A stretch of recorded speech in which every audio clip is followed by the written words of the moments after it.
शहीद वीर नारायण सिंह सोनाखान रियासत के जमींदार थे। सोनाखान, जो वर्तमान में बलौदा बाजार जिले के अंतर्गत आता है। शहीद वीर नारायण सिंह बिंजवार का जन्म सन 1795 में हुआ। इनके पिता रामराय बिंजवार सोनाखान रियासत के जमींदार थे। इनके पूर्वज गोंड जनजाति से थे और वे सारंगढ़ में रहते थे। बाद में उन्होंने गोंड से अपना लगाव बदलकर बिंजवार जनजाति में परिवर्तित हो गए।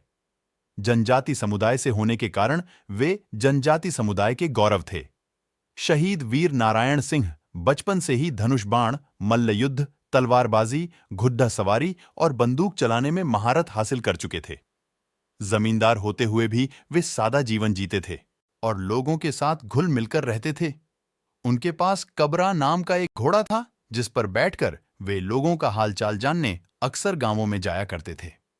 सन 1856 में जब इस क्षेत्र में भीषण अकाल पड़ा तो लोगों का जीवन बचाने के लिए उन्होंने साहूकार माखनलाल के गोदाम से अनाज लूटकर भुखमरी से पीड़ित गरीब जनता को बांट दिया। साहूकार माखनलाल ने अनाजों को अंग्रेजों की सहायता से तथा अवैध और जोर जबरदस्ती से इकट्ठा किया था, जिसे जनता में बांटकर शहीद वीर नारायण सिंह ने भला काम किया था।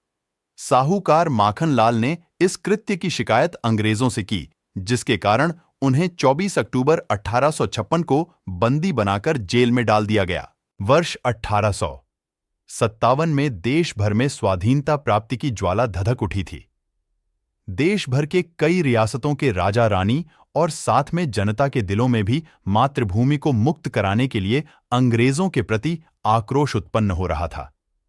अंग्रेजी सेना में कार्यरत भारतीयों ने भी एक विद्रोही क्रांति कर दी थी। इस क्रांति की आग पूरे छत्तीसगढ़ में भी फैल गई और सोनाखान भी इससे अछूता नहीं रहा। इसी कारण 28 अगस्त 1857 को ब्रिटिश सेना में कार्यरत भारतीय सैनिकों और स्थानीय लोगों ने वीर नारायण सिंह को जेल से मुक्त करवाकर उन्हें अपना नेता मान लिया। जन समर्थन पाने के बाद उन्होंने 500 लोगों की एक बंदूकधारी सेना बनाई, जो अंग्रेजों के दांत खट्टे कर सके और उनसे लोहा ले सके। वीर नारायण सिंह ने कुरुपाठ की दुर्गम पहाड़ियों को अपना केंद्र बनाया, जहां वे अपने कुलदेवी मां दंतेश्वरी की साधना करते थे और सैन्य अभियान की योजना बनाते थे। वे छापा मार युद्ध में माहिर थे और उस नीति का प्रयोग कर अंग्रेजों के नाक में दम कर दिया था। अंग्रेजों ने अनेक बार उन्हें मारने या पकड़ने के लिए अभियान चलाए, लेकिन कभी पकड़ नहीं पाए। अंग्रेजों को इस बात का काफी गुस्सा था, जिसे उन्होंने गरीबों पर अत्याचार करके उतारा। अंग्रेजों ने ग्रामीणों के साथ मारपीट की और उनके घर जला दिए। जब वीर नारायण सिंह को पता चला कि अंग्रेज अपनी नाकामी का गुस्सा बेचारे ग्रामीणों पर उतार रहे हैं, तो उनसे रहा नहीं गया और जनता को दुख से बचाने के लिए उन्होंने आत्मसमर्पण कर दिया। आत्मसमर्पण के बाद 10 दिसंबर 1857 को उन्हें रायपुर में सार्वजनिक रूप से फांसी दे दी गई। इस स्थान को वर्तमान में जय स्तंभ चौक के नाम से जाना जाता है। अंग्रेज वीर नारायण सिंह से इतना चिढ़ते थे कि उन्होंने उनके मृत शरीर को तोप से बांधकर उड़ा दिया था। इस वीर को सम्मान देने के लिए भारत सरकार ने 60 पैसे का एक डाक टिकट भी जारी किया था।